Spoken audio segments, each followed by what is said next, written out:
घुसपैठियों को संरक्षण देने वाली कांग्रेस पार्टी एसआईआर के विरोध में दिल्ली के रामलीला मैदान में प्रदर्शन करने जा रही है। नमस्कार, मैं वैष्णवी चौहान और आप देख रहे हैं सुदर्शन दिल्ली। कांग्रेस के नेता एसआईआर के खिलाफ रैली करने उतर रहे हैं।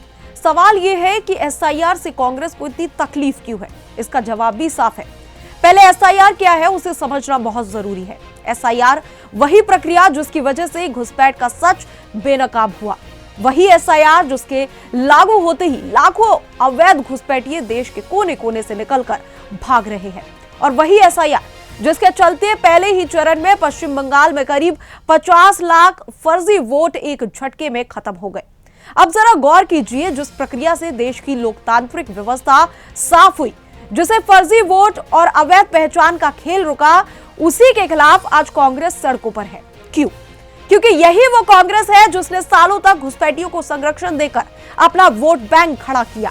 यही वो कांग्रेस है जिसने राष्ट्रीय सुरक्षा से समझौता कर चुनावी गणित साधा। और आज जब सिस्टम ने फर्जीवाड़े पर लगाम कसी तो कांग्रेस को लोकतंत्र खतरे में दिखने लगा। कांग्रेस कहती है यह अधिकारों की लड़ाई है, लेकिन सवाल यह है कि किसके अधिकार?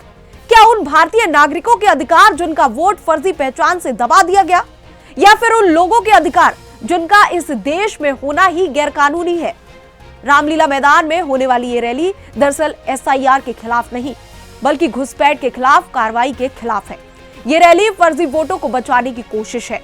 ये रैली देश की सुरक्षा व्यवस्था पर सवाल खड़े करने की साजिश है। कांग्रेस का इतिहास गवाह है, जब जब देश हित की बात आती है कांग्रेस विरोध की लाइन में खड़ी दिखती है।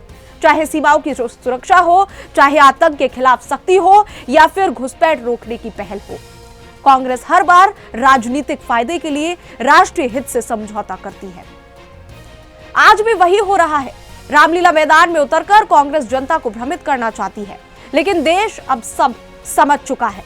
देश जानता है कि एसआईआर लोकतंत्र को मजबूत करता है, और जो इसका विरोध कर रहा है उसकी नीयत पर सवाल उठना आवश्यक है। सवाल सीधा है, कांग्रेस भारत के साथ है या फर्जी वोटों के साथ? कांग्रेस लोकतंत्र के साथ है या घुसपैठियों के साथ? देश जवाब मांग रहा है। और फिलहाल इस रिपोर्ट में इतना ही। देश और दुनिया की तमाम खबरों के लिए हमारे साथ बने रहे और देखते रहे सुदर्शन न्यूज। जय हिंद।